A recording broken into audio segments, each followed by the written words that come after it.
Hello Scorpio, this is Inspire 2016 with your weekly tarot reading for the week, commencing the 13th of November until the 20th of November 2023.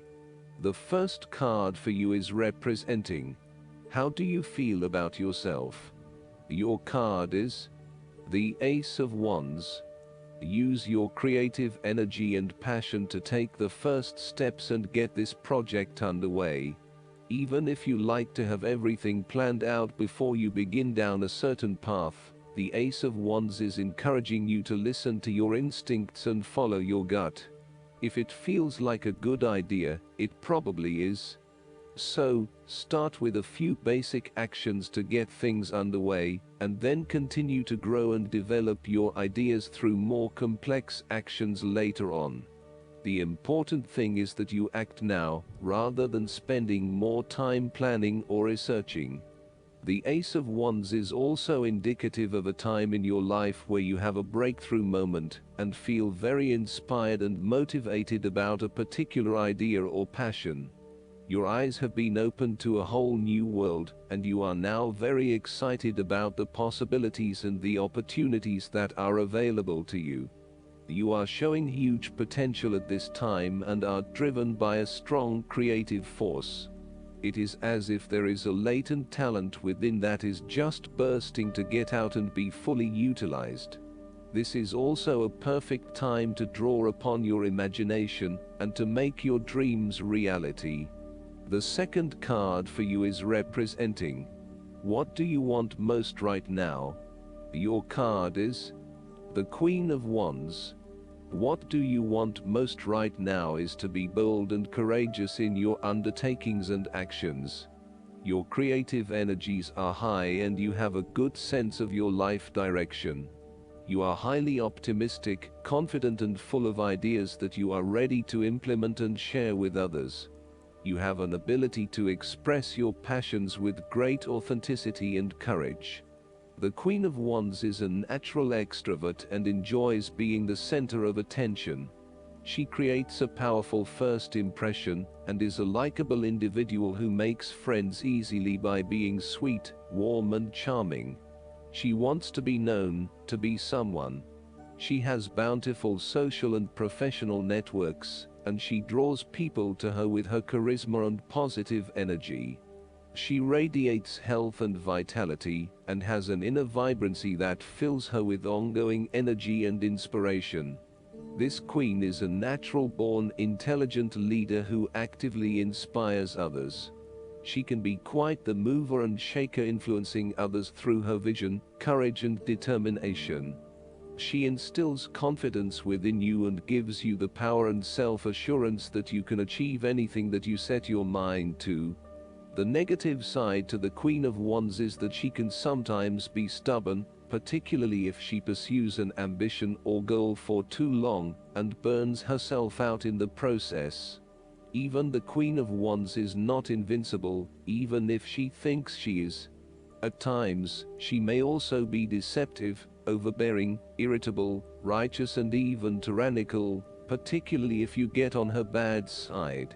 She also has a fiery, passionate personality with a quick temper. She may be known to get all worked up, yell and scream, and then give you a hug, all within the space of an hour. The third card for you is representing your fears. Your card is the Five of Pentacles. You are afraid of experiencing a major financial loss or job loss. If money becomes the primary motivating force in life and the gauge by which you judge your worth, the lack of it may produce anxiety and a sense of being excluded from the good things money can provide. For example, if you are unfortunate enough to encounter financial difficulties such as the loss of employment or an investment gone belly up, you may fall into the trap of losing faith in your ability to recreate a positive financial situation for yourself. Therefore, you should not only consider your actual financial circumstances, but also your attitudes toward money.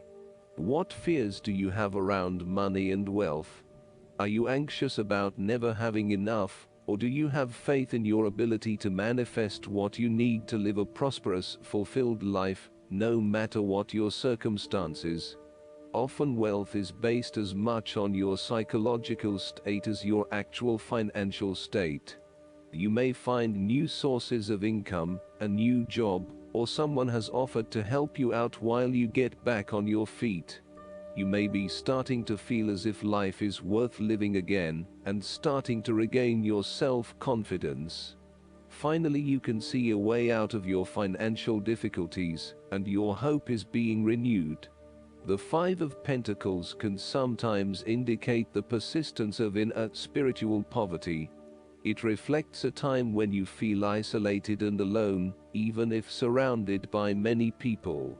You may feel as though something is just completely out of place, and you are struggling to place your finger on what it is. Return to the Four of Pentacles, and you may come to realize that you have placed too much emphasis on your material wealth, and have neglected your spiritual well-being. The fourth card for you is representing what is going for you. Your card is the Six of Swords. You will need to make a regretful transition as a likely result of the decisions you make. You know that in order to move forward, you must leave something important behind, and while you do this with some regret, you know that in the long term it is the best option for you. There are times when you will be forced to let go of something to which you have been attached, and the process of letting go is often quite challenging. However, the sadness of your loss will soon be replaced by greater clarity, bringing about a renewed acceptance of change. Do not be afraid to let go of whatever it is that is holding you in the present or the past.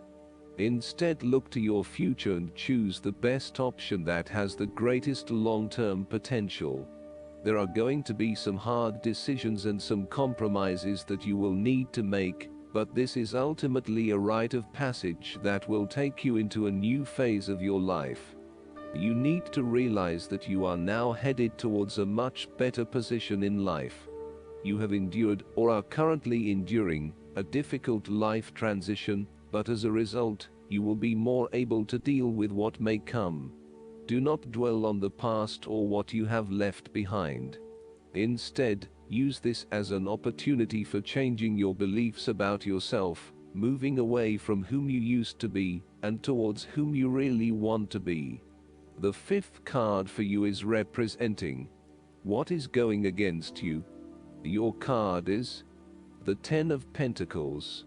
The stability and security of the family unit, the marriage or the financials has been undermined, and there is no longer that feeling of stability.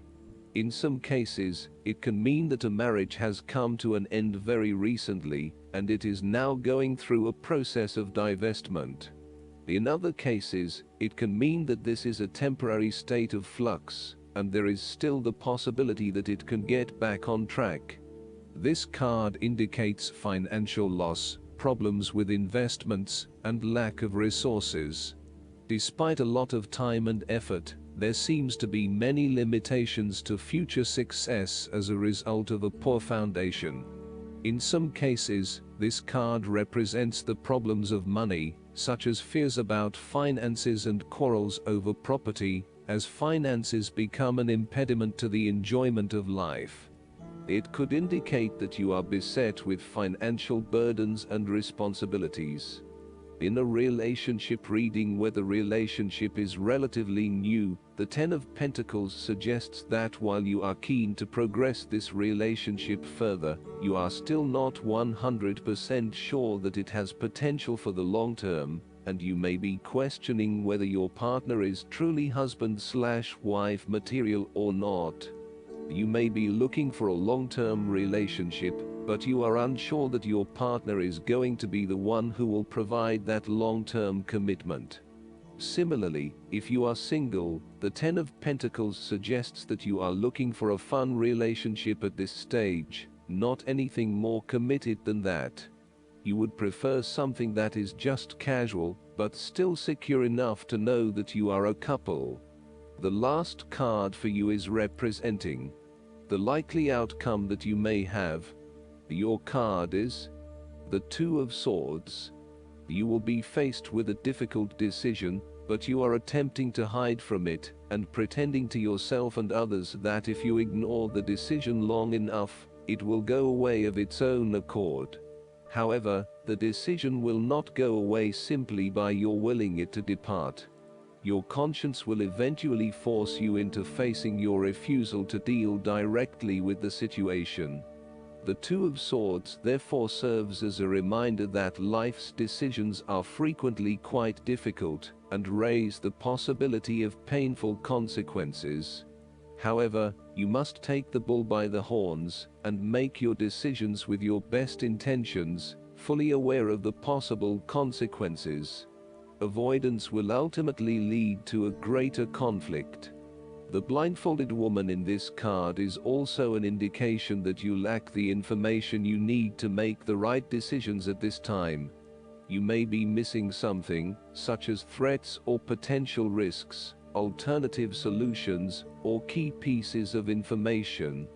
Once you are able to remove your blindfold and see the situation for what it really is, you will be in a much better position to determine your path forward. Research your options more widely, seek outside opinions and feedback, and ask yourself what you are missing here. Why is this decision so challenging to make? What extra information do you need? Last but not least, the guidance card for you is the Lovers. This card signals that a significant relationship is on your mind. It may be romantic in nature, or it may be an intimate but platonic friendship. Communication is key right now, and it's important to develop trust within the relationship. You can safely share your feelings with someone close to you. It's also time to make an important decision about your life. The conclusions you reach now greatly influence your future, so it's important to weigh your options carefully. Make sure your choices are thoroughly considered and that you're able to act upon them. Additional meanings of this card: the need for balance, a return to good health, marriage and weddings. Archangel Raphael, in addition to being the angel of health and traveling, is the patron of soulmates. Raphael can help with significant relationships, including romance, friendship, business, and family. He can also help you manifest the soulmate partnership of your dreams. I hope that you enjoy everything, and if you like the reading, just please click subscribe and you will get instant notifications every time we publish a new video right to your YouTube. Thanks.